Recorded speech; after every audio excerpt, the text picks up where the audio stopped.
goût des fromages ou des produits frais, donc ça commence par le goût des alpages, je dirais. C'est l'eau qui est pure, qui sort des glaciers, c'est l'air qui est pur. Tout doit être pur en alpage. Ceux qui n'ont jamais vu d'alpage, quand il arrive, par une journée de grand beau temps, c'est idyllique, quoi. Vous avez les ruisseaux qui coulent, vous avez plus de 1000 fleurs, vous avez toutes les violettes, tous les rhododendrons, tout. Puis vous avez le Mont Blanc en face, c'est idyllique comme paysage. Dans les produits frais, je fais du yaourt. On va faire du yaourt, de la glace, tout ce qui est crème, double crème, fromage blanc, tome blanche et tout ça. C'est mon métier, mais je pense que c'est plus une passion. Ouais. Parce qu'aujourd'hui, celui qui n'est pas passionné, il arrête, il fait autre chose. C'est la passion qui l'emporte. Je pense que le métier d'agriculteur, c'est un peu comme c'est comme docteur. On a la santé des gens entre nos mains. Si vous faites du bon produit, les gens seront en bonne santé. Je pense que ça coule de source. En agriculture, tous les agriculteurs, on sait d'où on vient, où on va. Et donc, on s'adapte à notre environnement. On est des hommes de la terre, on a les meilleurs alliés du monde, donc c'est le temps et la nature. Le temps fait son travail, la nature fait bien les choses.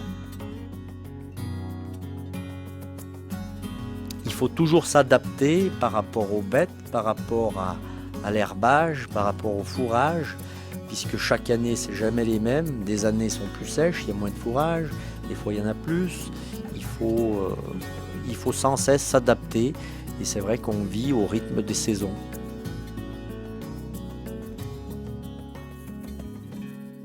Mais après, c'est clair qu'il faut qu'il y ait quand même un lien un peu fort entre l'éleveur et l'animal. C'est d'aller doucement, elles connaissent le patron, elles connaissent à la voix, les gestes, même à l'odeur. Même à l'odeur corporelle, les bêtes, elles savent. Si on veut qu'une bête soit bien, il faut faire ce qui se fait là, c'est tout. Hein. C'est pas une machine, une bête, c'est pas une usine, c'est pas une chose. C'est un être animal et c'est comme ça. Eux, ils ont besoin de nous pour vivre et je pense que nous, on a besoin d'eux. Donc voilà, puis bon, c'est une passion, c'est un plaisir.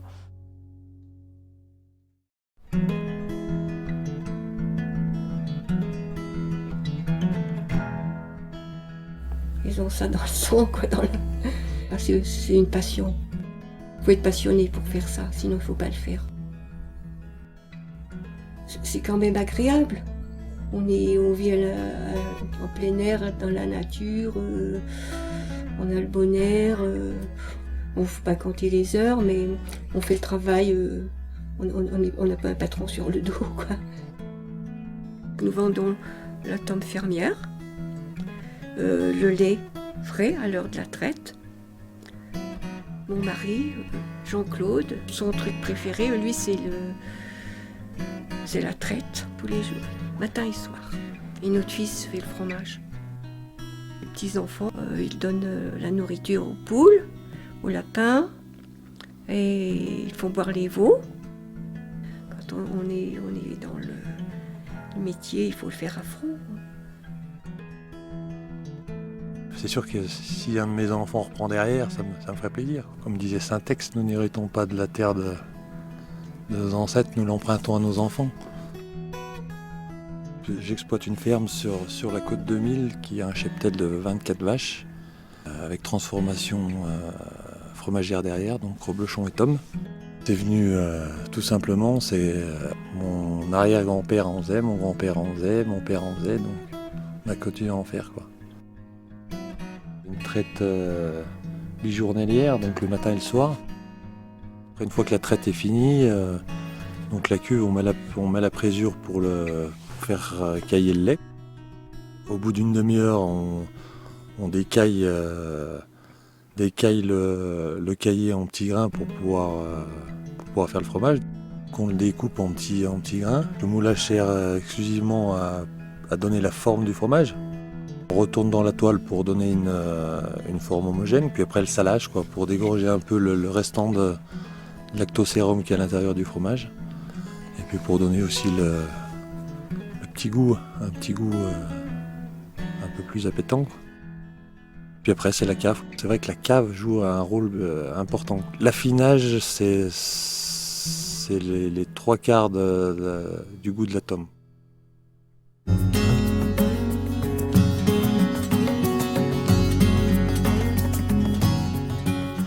faut absolument que vous posiez la question d'où vient le produit, où est-ce qu'il est fait, comment vous le fabriquez, pour être sûr que justement ça soit un vrai produit producteur.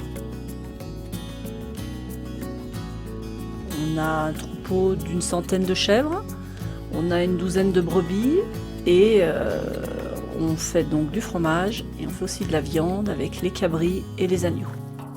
C'est pratiquement obligatoire de travailler avec le chien sur notre exploitation, avec les moutons et avec les chèvres. Ça permet aux bergers de ne pas courir et ça permet aussi d'être tranquille, ça se passe calmement. Après la fabrication de fromage, moi je fais le marché de Megève le vendredi matin et tous les 15 jours le marché le dimanche matin sur la place du village.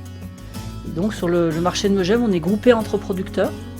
Donc moi je suis entre un gars qui fait de la confiture bio et un autre qui fait du miel. Et on a toute une rangée de producteurs comme ça, mais on n'est pas nombreux. C'est pour ça qu'on a créé le marché du dimanche matin pour réunir tous les producteurs locaux.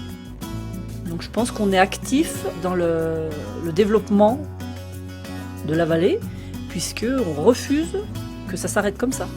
On tient bon, quoi. Puis on est fiers de ce qu'on fait, on défend griffe et bec tout ce qu'on peut, puisqu'on a une valeur sur nos produits, et tant qu'on est sûr que notre produit a une valeur, on va le défendre.